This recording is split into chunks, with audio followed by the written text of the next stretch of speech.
And our first panelist, Sheena Robinson from Asian Pacific Environmental Network, will address the video and talk about her work in the environmental justice movement. Sheena? Yeah, hi everyone. My internet's a little unstable, so I'm going to hold off on the video right now. But yeah, I'm so grateful to be able to share Pan Hai Bo's story with everyone. I think it's a great introduction to APEN. He's a longtime member of ours, and the video was made for a local campaign to stop coal coming through the Port of Oakland, and it just shows how connected our struggles are from our homelands to here, and the power of intergenerational organizing and the wisdom that comes from being able to tell those stories. So APEN is a grassroots environmental justice organization based in Richmond and Oakland, Chinatown. Our roots are with our Asian immigrant and Southeast Asian refugee members. Next slide, please. So our first building block in our work is organizing. So building community leadership, and that's embedded in all of our work. Here are some examples of some of our youth interns. Again, we're intergenerational space, as well as a local campaign to protect Chinatown, where members were powerful spokespeople in standing up to a large institution. Next slide. Another strategy is civic engagement. So we mobilize the Asian American vote. APEN reaches out to Asian voters several times a year to talk about these intersections of racial justice, economic equity, and climate solutions in 7 Asian languages. And next slide. We also work on state level policy to take climate solutions to scale. And so here's an example of our leaders advance, where we were voting on between 2 policies that they actually helped write, and we're deciding on which one to run through the California legislature the next year. And an example of an event we held in the Capitol. So that's part of my role. I get to support our leaders growing their advocacy skills to demand change at the state level, both in passing and implementing policy to ensure state benefits come back to our local communities. And through that, we're learning just how bold and intersectional the solutions are that come from our communities, and how much the structures in the Capitol are not set up to push those forward yet, but we're changing the culture of what leaders look like in our civic institutions. And next slide, please. Lastly, we know our strength comes from being part of a movement of movements. So much of what we're all working on is rooted in the same system of extraction and exploitation that causes harm to both people and planet. So it's really important that we build our relationships across organizations, across sectors, across issues, across geographies, across cultures, and really be in solidarity. So we definitely make a point to include our staff and our members in different organizing efforts and delegations to lend our support to key movements across the climate justice spectrum. Oh, can you explain the 3 banners that are there? Because that's at Standing Rock in It is, yeah. Yeah. So we were able to send a couple staff to be part of an Asian American delegation to Standing Rock. And many of us also wear other hats. So my other hat is organizing with the Filipino community. So we had a bunch of these banners, and we're able to make the connections between kind of the fossil fuel and extractive economy happening in our homelands, and what that looks like there, as well as in Standing Rock. And I think being there really was eye-opening. We often don't see kind of the level of impacts of imperialism within North America the way that we do when we go abroad, but on native land, it was in full force. And so it was really important to be able to show that solidarity of our roots and where we come from, and the way that the economy is impacting our communities across the world. And then just really quickly, last slide, a little on a personal note, the photo on the left is where I grew up. I grew up across the street from a refinery that regularly flares. It still shakes the doors and windows of my parents' house when they do that. And it's one of 2 refineries in the state that still uses modified hydrofluoric acid, which is a potent and ground-hugging toxic gas. And on the right is a photo, again, because I organized in the Filipino community with Gabriela Oakland, was able to do a political exposure trip. And so some Indigenous youth are telling us a story of the conditions that they face. So being able to have such a political relationship to my homeland has showed me kind of the unfiltered impacts of climate injustice, inequality, and just really lighting the fire of why we need our land and our soil and our water and air to be clean to do the work that we need. Yeah, and that's it for me for now. Okay, great. So next on board is Ratha Lai, who's also a longtime participant in the environmental justice movement. I knew Ratha when he was a student at UC Berkeley, when he was fighting against cutbacks in the ethnic studies program. Yeah, I remember him being involved in that hunger strike. Yeah, so that's how I remember Ratha. But so what have you been doing since then, and how did you get involved in the environmental justice movement? Well, thank you so much for having me on, and I was really excited to hear from you because it brought me back to the days when I was organizing, and I was involved in like 2 different hunger strikes when I was a student organizer at Cal, and one of them was for ethnic studies. They were trying to consolidate all the ethnic studies departments.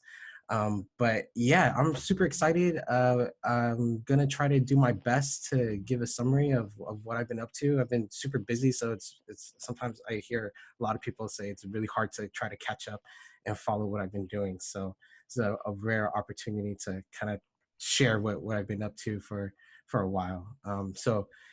Next slide. Just to give folks kind of overview of the different areas that I've been, starting off from the top left is my community college emblem. So that's kind of where I got politicized. I grew up in Los Angeles and went to community college and discovered the nerd in me and got really politicized. And then from there, I was actually able to transfer to UC Berkeley. And my goal at UC Berkeley was to try to develop as many best tools to be a political organizer. And my idea was to take as many Nobel laureate classes as I possibly can. And so I was an interdisciplinary studies field major. And from there, I also got involved with the Bridges Multicultural Resource Center. So I know there's some Bridges folks, students that are in there, are watching this right now. So that's where I got a big amount of my leadership development and was really privileged to just be involved in a lot of different organizing efforts. And from there, I went to the Greenlining Institute, which is a racial justice public policy institute. So I got a really good chance to take a view of how statewide policy look like, and then different policy campaigns. And then my EJ career really started with the Sierra Club San Francisco Bay chapter. And in 2014, I was part of the Team Richmond campaign that helped to beat Chevron. So Chevron, back in 2014, pumped over $4 million into the local election in Richmond. Richmond's like a town of 100,000 residents. So over $4 million for over 100,000 residents it meant political advertisements everywhere. But we ended up beating that group, and I was actually on a short-term contract, and I got more exposure and more work, and went from working that campaign to trying to cap refinery pollution. And the refinery caps campaign really is intertwined with the cap and trade. And then all that kind of just segued into transitioning into my time at the Asian Pacific Environmental Network, which I really loved. I was part of the Team Richmond group, and Richmond is a refinery town, and yeah, being part of that, organizing with the senior citizens and the Laotian refugee community in Richmond was really, really rewarding for me to be connected to my roots. And throughout all of this, I've always been doing coalition work. So the Richmond Our Power Coalition was one of the last recent places that I was at from like 2016 to just recently. And that's a coalition bringing 9 different organizations together in Richmond to promote a just transition. So that's what Julie was talking about in terms of how do we find the intersections of our community and environmental justice and connect all those things together. And then now I have my own consulting firm, Critical Impact Consulting. So I am helping out the network that I've built over for the last 10 years, and kind of just wanted to work more with my hats off.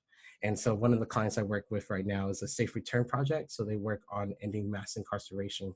And right now with COVID-19 and its impacts, there's a lot of implications on what does it mean for people who have been unjustly incarcerated, been part of the mass incarceration system, to return safely home. So next slide, and then yeah, so my family is super important. On the left is my partner and our daughter, and that's me. And the middle picture is when she was first born. She was born prematurely, so that's it's a big percent. If you live in a refining town, it's a really large percentage of babies that get born prematurely. So she was like super tiny. She has little swaddles right there. She had to get like, supported a lot, but she's all good now. That's our most recent picture right before the shutdown happened.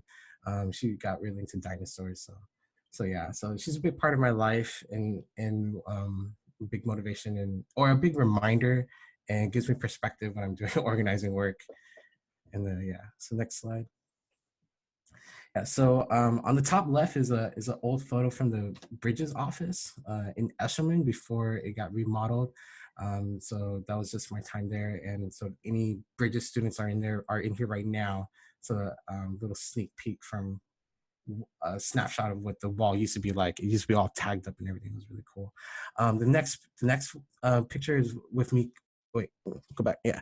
Next picture over is me canvassing with the California Nurses Association. So they were a huge part of my organizing, and we organized the Richmond Coal campaign was a really long campaign that started, and the nurses kind of helped gather a big health data and the impacts of coal. And it was really great because when my daughter was born, they really showed up in terms of showing up and helping care for my daughter and reciprocate all that love. So that's the Green Lining Action Team, my time at Green Lining. And also at the bottom left right there is the Chevron fire in 2012. That was a really big fire that sent over 15,000 people to the hospital. And that really set a chain reaction of how the next picture over you see here is the 2014 campaign with Team Richmond. So this is literally right when we found out that they won. It was election night and they won. Everybody crowded into the room, and it was a really fun night. Yeah, so next slide. Yeah, and then so just progressing through my different areas. On the top left there, my time with the Richmond Our Power Coalition, I had multiple hats, but the 2 home organizations that I had was the Asian Pacific Environmental Network and Communities for a Better Environment, and did a whole bunch of stuff. So I'll probably share out other things, but I do want to get through this. And then these 2 pictures over here, if folks were here a couple of years ago, there was the Solidarity to Solutions Week of Action. It was a huge protest that brought a lot of climate justice organizers to the Bay Area to protest how companies were beginning to profit from climate exploitation. So we were protesting how the solutions that were being promoted were poison policies, right? Poison apple policies, as we would call them, where it would seem appealing to the community, but in the end, it would actually benefit corporations and then hurt us and then displace us in our turn. So that was a huge turnout from groups from all over the place. So next slide. Yeah, and also part of the work that I was really privileged to do was to be part of the Chorus community. So the Chorus Foundation is an awesome foundation. They funded 4 communities for long-term projects on the just transition. Those 4 communities is Richmond, California, Buffalo, New York, Alaska, the whole state of Alaska, and Kentucky. And we would go on these learning exchanges and learn from each other and these different just transition activities. So on the top right here is Kentucky.